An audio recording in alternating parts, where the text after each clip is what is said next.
Fala pessoal, tudo bem com vocês? Sejam bem-vindos ao vídeo técnico de instalação e configuração do robô Hunter. Será uma sequência de vídeos, tá?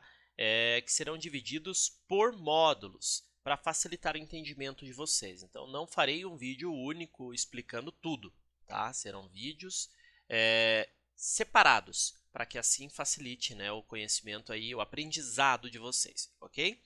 Então primeiro vídeo é como nós fazemos para instalar o Hunter, tá? Então, no MetaTrader, quando você abrir aqui o MetaTrader, você vai ter que clicar em ferramentas, opções, aí você clica nessa aba aqui, Expert Advisors. Marque essa opção, dê um duplo clique aqui e você vai ter que digitar exatamente como está aqui, tá? Sem HTTP, www, nada, só desse jeito que está aqui, gerenciador.seurobottrader.com. Aí é só pressionar OK. Se você não fizer isso, o robô ele não vai ser habilitado para funcionar, ok? Então não vai funcionar na sua conta. Lembrando que quando você assina o Hunter, ele é liberado em até 24 horas úteis. Então se você assinou no final de semana, até a noite de segunda-feira, né, até início do dia de terça-feira vai ser liberado. Se assinou durante a semana, até o próximo dia vai ser liberado, ok? Então, lembre-se que vocês precisam habilitar o Algo Trading também, antes de arrastar o robô para o gráfico, tá? Então, vocês vão clicar em exibir, barra de ferramentas, padrão. Então, feito isso, é só habilitar o Algo Trading, aí sim você arrasta o robô para o gráfico, tá? Não pode arrastar o robô antes, senão ele não vai funcionar, beleza? Toda explicação do robô Hunter será feita por meio do testador de estratégias do próprio MetaTrader 5, tá? Se você não tem familiaridade com o testador, eu sugiro que você acesse eninvest.com.br, clique em educacional, e então adquira o curso ensinando como utilizar o otimizador de estratégias do MetaTrader do zero, ok? Afinal, nesses vídeos do Hunter eu não vou ensinar a utilizar o otimizador ou o testador. Eu vou ensinar o que você precisa saber sobre o robô Hunter. Para que você consiga testar as suas próprias estratégias, ver os resultados, testar configurações, é importante que você saiba mexer com o testador de estratégias, saiba otimizar uma estratégia, né? Porque senão você vai ter que colocar em conta demo, ou até mesmo tem os corajosos que já colocam em conta real, sem testar, né? Então, é importante você saber mexer com o testador de estratégias, tá? Sem mais delongas, vamos então aos parâmetros básicos do robô Hunter. O primeiro parâmetro é o número mágico. Aqui, você deverá determinar qual é o número de identificação do robô. Se você quer rodar vários robôs na mesma conta, é possível, desde que cada um tenha um número mágico diferente, tá? Então, quando você arrasta o robô para o gráfico, você tem que colocar um número mágico, beleza? É só número, ok? Lembrando que o robô Hunter é apenas compatível com contas de tipo RED. Se você quiser rodar em conta do tipo NET, não vai dar para rodar. Você vai ter que pedir na sua corretora que altere para RED, tá? Aqui embaixo, você pode exibir o painel true ou false, né? Então, verdadeiro ou falso. Se você não exibir o painel, o seu backtest ele vai ficar muito rápido, tá? Ele não tem daí nenhum visual, né? Olha, roda rapidinho, ó, como vocês podem ver. Agora, quando você exibe o painel, o backtest ele fica mais lento, tá? Então, eu sugiro que só rode o backtest visual com o painel, né? Caso você queira aqui enviar trades manualmente. Caso contrário, não vejo necessidade, só vai deixar mais lento os seus testes, tá bom? Aqui embaixo você tem permitir trades automáticos. Se você deixar true, vai permitir realizar trades automáticos. Se deixar false, não. Então, se deixar false, ele não vai operar, tá? Ele não vai enviar nenhum tipo de trade, ok? Ó, vou até desligar aqui o painel para mostrar. Ó, ele não envia nenhum trade. Ah, mas qual que é a vantagem disso? Caso você queira operar manualmente, mas queira que o robô zere as tuas operações, caso inverta um sinal, alguma coisa nesse sentido, você pode desligar os trades automáticos. O robô simplesmente não entrará em trades, tá? Mas ele vai sair dos trades para você. Quando os trades automáticos estão desligados, ele não executa trades, tá? De entrada, né? Não entra comprado ou vendido, mas ele encerra as operações para você, tá? Inclusive ele faz aumentos de posição, compensação de margem, faz tudo. Ele só não vai executar o trade inicial, ok? Então, por exemplo, vamos supor que você executou um trade de compra ou de venda por meio de uma boleta ou até mesmo pelo próprio robô, usando o número mágico 123. E você configurou o Hunter aqui para que, se ele encontrar uma oportunidade inversa à tua posição, que ele encerre a operação. você está comprado. Se ele encontrar uma oportunidade de venda, ele vai fechar o trade. Tá? O trade que você abriu manualmente, porém o trade tem que ser enviado com o mesmo número mágico do Hunter, ok? Ah, mas trades manuais não são com número mágico? Não, não são. Daí o Hunter vai fazer alguma coisa? Não. Então você precisa enviar por meio de uma boleta, seja a boleta aqui do próprio Hunter ou uma boleta que possibilite você utilizar número mágico, tá? Senão não adianta. Quando você utiliza essa opção de executar trade inverso à análise, é o seguinte, quando o robô identificar uma compra, ao invés dele comprar, ele vai vender. Quando ele identificar uma venda, ao invés dele vender, ele vai comprar. Vai fazer o inverso, tá? Por padrão, quando você deixa aqui em pré-definido, ele vai deixar aqui como falso para você. Vamos falar agora sobre gestão operacional, tá? Então aqui é o seguinte, você vai determinar quantos contratos, né? Forex 001, 01, tá? B3, 1 em 1, 100 em 100, 5 em 5, beleza? Tá. Take Profit, Stop Loss, pontos, tá vendo? Se você deixar zerado, vai ignorar, não vai usar Stop Loss, Take Profit. Se você quiser utilizar, ele está em pontos. Como que são esses pontos? São os pontos aqui do gráfico, ó. Quando você pressiona Ctrl F no teclado e vai de uma ponta a outra, tá vendo que ele aparece escrito ali Points? 682 points, 976, 1200, então, é essa pontuação, tá bom? Encerrar no sinal inverso com confirmações.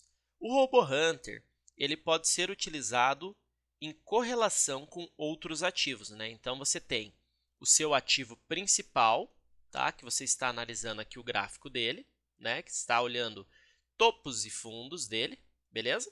Porém, você tem gráficos secundários que você pode também acompanhar, né?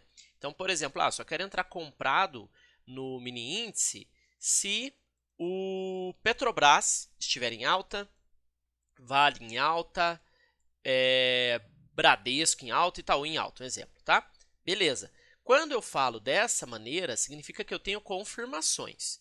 Se eu tenho todos esses caras aqui, mas eu não ligo para eles, não. Se o mini índice está em alta, é compra, se ele está em baixa, é venda. Aí é sem confirmações, tá? É isso que significa o com confirmações ou sem confirmações. Então, por exemplo, estou com um trade que eu configurei várias ações e vou operar mini índice, tá? Se o mini índice está em alta, eu estou comprado, ele começou a cair, tá? E eu marquei aqui, encerrar no sinal inverso com confirmações, tá? Esse aqui que está marcado true. O mini índice começou a cair, mas as ações não estão caindo, por mais que aqui esteja marcado como true, ele vai encerrar no sinal inverso? Não vai. Por quê? Só o mini índice que está caindo. As ações não estão confirmando e eu pedi com confirmação, tá? Agora, se eu estou utilizando um operacional de entrada, mesma coisa, baseado em Petro, Vale, tudo, tá? Porém, eu marquei aqui, encerrar no sinal inverso sem confirmações, não interessa se a entrada depende de confirmação, tá? Uma coisa não tem nada a ver com a outra. Mas eu marquei aqui, encerrar no sinal inverso sem confirmações, o mini índice começou a cair. Não importa se aqui está subindo ou não, ele vai simplesmente encerrar o trade. Mas ele vai entrar comprado ou vendido imediatamente? Não, porque o mini índice está caindo e aqui está subindo. Você configurou, lembra que eu comentei, você configurou para que ele entre a favor, né, da tendência no índice, desde que tenha confirmações, por exemplo, né, que você tem aqui opção para isso. Aí o que ele vai precisar? Vai voltar o índice a subir, se todo mundo estiver confirmando, ele compra de novo o índice. Então a inversão não se confunde com a abertura da posição inicial, beleza? Ok. Aqui tem uma opção de sinal inverso distância mínima. O que é isso? Às vezes vai acontecer de você simplesmente entrou comprado aqui, tá? Só que o preço, ele continuou subindo, beleza? Só que ele fez esse movimento aqui, ó, tá? O que vai acontecer? Se você estiver usando o sinal inverso, não importa qual deles, você pode muito bem falar assim, olha, eu só quero que ele leve em consideração o sinal inverso para encerrar o meu trade se a distância do sinal inverso em relação ao trade que eu tenho aberto for de pelo menos X pontos. Se a distância for muito perto, não vale a pena. Por quê? Vai acontecer o seguinte, você pode pegar um trade que compra aqui para encerrar lá em cima, que é lindo, né? Como você pode pegar trade que ele vai comprar aqui e vai fazer assim, ó. Aí o que vai ficar fazendo? Vai ficar entrando e saindo, tá? Pagando corretagem, spread, comissão, um monte de coisa. Então, É por isso que serve esse distância mínima, tá? Permitir posições simultâneas. O que é o permitir posições simultâneas? Se eu estiver comprado, tá? E fez um movimento aqui de queda. Se eu quiser vender e mesmo assim permanecer comprado, eu posso. É só eu marcar true no permitir posições simultâneas, tá? Aí eu vou ficar comprado e também vendido, beleza? Aí aqui eu posso configurar usar lote inicial nas posições simultâneas. Vamos supor, eu configurei aqui número 1, tá? Quantidade de contratos aqui, ó, 1. Então o que vai acontecer? Se eu entrei comprado com 1 e eu coloquei aqui usar lote inicial, a posição simultânea será com 1 também. Ah, mas e se aqui der mais um sinal de compra? Ele vai comprar de novo? Não. Por quê? Ele só vai fazer uma compra ou uma venda se eu não tiver uma posição aberta naquele sentido, tá? Se eu tiver, aí você vai ter que configurar aqui, ó, aumentos de posição, tá? Porque não tem nada a ver uma coisa com a outra. Abertura de posição inicial é uma coisa, você já estar posicionado e querer abrir novas posições é outra, beleza? Já estar posicionado naquele sentido, né? Então, é o seguinte, estou comprado, deu sinal de venda e eu não estou vendido, pode vender. Estou vendido e comprado, deu sinal de compra, posso comprar? Não, não pode comprar, beleza? Porque eu já estou comprado. Mas nada impede do seguinte, né? Eu posso colocar ali o sinal para inverter. Então, comprei, foi, inverteu. Eu vou encerrar minha compra, vou virar vendido. Foi, subiu, inverteu. Eu vou entrar comprado, vou encerrar minha venda e vou virar comprado, né? Dá para fazer isso daqui, tá? Não se preocupem que vai ter um vídeo que eu vou mostrar aí algumas estratégias e tudo mais. Vou ensinar a carregar também setups prontos que estarão disponíveis no site, tá bom? De vários ativos. Ah, e um detalhe, tá? O range mínimo de posições simultâneas, ele é um e o sinal inverso é outro, tá? O range, ó, é uma coisa diferente da outra. Então, para que serve esse range mínimo aqui na posição simultânea? Se eu comprei um contrato, eu quero, por exemplo, um range de 1.000 pontos, eu só vou permitir que seja feita uma venda se ela for 1.000 pontos de diferença da compra. Tá? O mesmo vale para baixo, né? 1.000 pontos de diferença. Para não fazer um trade muito perto do outro, entendeu? Para um trade não acabar anulando o outro. Para isso que serve esse range aí, tá? Outra coisa que eu estava falando era sobre o lote inicial, né? Mas eu pulei para explicar ele quando estiver aqui como falso de propósito, que eu precisava explicar antes o range mínimo. Então, vamos supor aqui que você configurou um range mínimo de 500, tá? E você deixou aqui para não ser lote inicial nas posições simultâneas. Você deixou aqui false, beleza? O que acontece nesse caso? Se você entrou comprado aqui, tá? O preço subiu e deu a venda aqui em cima, beleza? Só que aqui ele dava 500 pontos, aqui dava 1.000, aqui dava 1.5 e aqui dava 2, tá? O que vai acontecer? Quando você deixa aqui que não quer o lote fixo, lote inicial, né? Ele vai calcular, então, um lote inicial para cada range de posição, tá? Então, por exemplo, eu estou comprado aqui e só foi dar um sinal de venda lá em cima. Eu tenho quantos ranges aqui? Se cada range que eu queria era de 500, só que estou com 2.000 de diferença. Então, eu tenho 4 ranges, né? 4 vezes 500. Então, ele vai entrar com quantos lotes? 4 vezes o lote inicial. Então, ele vai entrar aqui com 4 contratos vendidos aqui em cima, tá? Então, é uma posição simultânea aberta de forma inteligente, né? Sempre verificando também o distanciamento do preço. Por quê? Você não vai ficar abrindo o trade sem parar, né, na posição simultânea. Você não vai entrar aqui, por exemplo, comprado, o preço sobe, vende, vende. Não. Você vai entrar quando der um sinal de venda, né? Então, você não sabe quando que vai dar esse sinal de venda. Vamos supor que você colocou um range mínimo de 500, só que foi dar o sinal só lá em cima, em 5.000. Sabe? Daí você vai deixar, vai entrar bem pequenininho e tal, entendeu? Você pode utilizar essa outra opção. Não digo se um é melhor que o outro e tal, vai muito da estratégia, né, que for montada. Mas tem essa opção aí à sua disposição. Em horário de negociação, gente, vocês vão poder configurar aqui o início do envio das ordens. Então, tem que ser nesse formato aqui, tá? Quero que comece a enviar ordens, por exemplo, 9h30 da manhã. Quero que pare às 15h30, tá? E, se eu estiver com posição aberta, eu quero que encerre tudo às 17h30. Aí só volta no dia seguinte, tá? Essa tem que ser nessa sequência. Então, esse horário tem que ser menor que tem que ser menor que esse, beleza?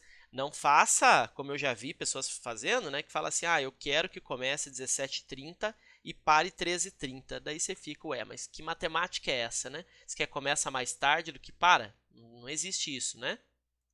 Aí, se você não quiser usar essa opção, é só deixar zerado, tá bom?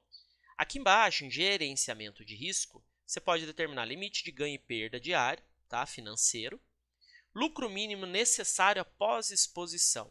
O que é esse cara? Já vamos falar sobre ele. Vamos só falar antes sobre esse daqui, que é mais fácil, tá? Lucro máximo no trade, a mesma coisa do limite de ganho e perda diário, né? Loss máximo e gain máximo, que é o seguinte: ganhei determinado valor, zera tudo e espera uma nova oportunidade. Perdi determinado valor, zera tudo e espera uma nova oportunidade. Em loss, aqui não precisa pôr o valor negativo, tá? É só colocar o valor que você quiser. Se não quiser usar, deixa zero. Aqui também, não precisa pôr o valor negativo, só coloca o valor que você quiser. Se não quiser usar, deixa zero, tá? Então aqui, o que seria isso aqui? Lucro mínimo necessário após exposição. Primeiro você tem que entender essa opção aqui de baixo. Tempo para considerar exposição. Então é o seguinte, vamos supor que eu entrei num trade aqui comprado, tá? A partir desse momento eu tenho o horário desse trade, né? A hora, o minuto, o segundo do trade, né? Beleza. Aí vai, preço vem, eu estou usando aumento, posição inversa e tal, só que essa posição ainda não foi encerrada, tá? Eu fui fazendo aqui um monte de trade, fui realizando lucro, prejuízo, enfim. Aí o que acontece? Eu vim aqui e configurei tempo para considerar a exposição, coloquei 3.600. O que 3.600 segundos corresponde a quanto tempo? A 1 hora, né? 60 minutos. Se você pegar aqui 3.600, dividir por 60 segundos, 60 minutos, né? Então, 1 hora, beleza? Então, o que você está querendo dizer quando você coloca aqui tempo para considerar a exposição? Você fala assim, olha, se eu estiver com uma posição aberta há mais de 1 hora, eu quero que você encerre tudo que está aberto se o meu lucro for de pelo menos X dólares ou reais. Mas aí o que é esse lucro? O lucro é tudo que aconteceu depois dessa posição. Então, se você abriu o trade, encerrou, ganhei 10 reais, ganhei 20, ganhei 5, estou perdendo aqui nessa 200, tá? Aí ganhei 10, ganhei 20, ganhei 5, aqui já passou de 1 hora, tá dando 1h30. Só que somando tudo aqui, você ganhou 150 e aqui você perdeu 200, você está perdendo 200, vamos supor que você entrou vendido aqui, né? Você está perdendo 200. Então, você está menos 50, né? Ele vai continuar operando aqui, fazendo todos os trades. Vai chegar um ponto que esses trades aqui vão superar o teu prejuízo dessa posição. Aí ele vai olhar o seguinte, opa, somando tudo que aconteceu depois daquele trade, você está com pelo menos zero de lucro, por exemplo, que é o que você configurou aqui. Está com pelo menos zero. Então tá bom. Então agora eu encerro tudo. É isso que ele vai fazer. Então, é muito comum a gente ver estratégias, né, no Forex que funcionam assim, né? Exatamente dessa maneira aqui, tá? Você pega o lucro, o saldo em aberto dos trades e ele fica assim, ó, né? E o saldo fechado fica assim, ó, tá? É muito comum, né? O que é essa diferença entre os dois aqui, ó? O que é isso aqui? É o lucro, é o saldo flutuante, né? Então, o que vai acontecer? Quando você encerra as operações aqui, o teu saldo está aqui embaixo, na verdade, tá? Só que essa linha está aqui em cima porque você foi realizando lucros. Porém, você está, no momento, com uma posição aberta perdedora, que está fazendo com que, mesmo que você tenha realizado esses lucros, te deixe no 0 a 0. Né? É muito comum a gente ver isso no Forex, tá? E isso que eu coloquei aqui no Hunter é mais ou menos nesse sentido, porque vai acontecer de você, muitas vezes, abrir operações de compra, de venda, aumentos, que vai fazer com que aconteça assim, ó, você está realizando lucro, lucro, aí de repente você ficou posicionado e foi abrindo trade, e simplesmente aconteceu isso aqui, né? Ó, vinha realizando, aí foi abrindo trade e não encerrava mais, tá? Porque ele foi sempre equilibrando os pratos ali para você. Vai chegar uma hora que essa linha aqui, ela vai começar a cair e vai se encontrar com essa. E ela vai ver, bom, já faz mais de 2 dias, vamos supor a configuração que você fez, né? Nossa, 2 dias eu estou com posição aberta, estou sofrendo e não fecha no lucro, não está virando, não está virando. O robô ele vai ficar olhando isso daqui. Opa, na hora que o teu capital flutuante bater no break-even, né? Então, tudo que acontecer depois da posição mais antiga virar no 0 a 0, opa, encerra tudo. Aí essa tua linha aqui, ela dá aquela recuada, né? E depois ela vai voltar a subir, procurando os trades novamente, tá? É o que exatamente o que acontece lá no Forex. Muita gente usa esse tipo de estratégia, tá? Principalmente para fazer rebote, né? Que é quando você ganha comissão por cada trade que você abre, né? Então tem corretoras que pagam isso daí. Você também tem a opção de disparar drawdown intratrade, limite que aceito perder em percentual. O que é isso? Você já com certeza já ouviram falar em drawdown, né? Vamos supor que você configurou aqui R$100, tá? E colocou 50% aqui embaixo. O que acontece? Você entrou num trade comprado, o preço começou a subir. Você está ganhando R$50. Vai acontecer alguma coisa? Não. Teu disparo de drawdown é com R$100, né? Então, o preço continuou subindo. De repente, ele bateu R$100. O que vai acontecer agora? O Hunter não vai deixar você perder mais do que 50% do maior valor que você já teve no trade a partir de agora. Então, se esse valor voltar e for 50 ou menos, ele vai encerrar a operação. Porém, se o valor continuar subindo, então ele saiu de 100, foi para 110, opa, não é mais R$50, é 50%, né? Então é 50% de 110, então 55. Opa, foi lá para 200. Opa, a tua defesa de drawdown é em R$100. Se o valor do teu lucro recuar para menos de R$100, encerra a operação. Entendeu? Então ele vai defendendo, é como se fosse um trailing stop, só que é utilizando o valor financeiro, tá? Pode ser utilizado aí com todos os operacionais do robô, beleza? Pessoal, vou mostrar para vocês como que importa, então, um setup pronto, tá? E daí vamos finalizar esse vídeo e vamos iniciar o próximo para falar mais sobre algumas particularidades aí do robô. Então é da seguinte forma, tá? Que você importa. Você vai pegar o arquivo do robô, vai arrastar para o gráfico, né, com o AlgoTrading ligado, e aqui você tem que clicar em abrir. Então você vai acessar o arquivo set, que é igualzinho esse que está na tela aqui, tá? E vai clicar em abrir. Olha só, clica nele, abrir. Ele vai carregar as configurações. Aí é só pressionar OK e pronto, já está configurado. Esses setups prontos, vocês viram que o nome do arquivo é set, né? A gente costuma chamar ele de preset, ok? Então, no site vocês terão alguns e aqui no próprio site já tem a informação dizendo qual é o valor do drawdown histórico, vai ter o gráfico ali mostrando a curva de rentabilidade, qual que é o ativo, o valor recomendado por cada lote, tá bom? E a corretora ali que pode ser utilizada, beleza? É isso. Vejo vocês então no próximo vídeo.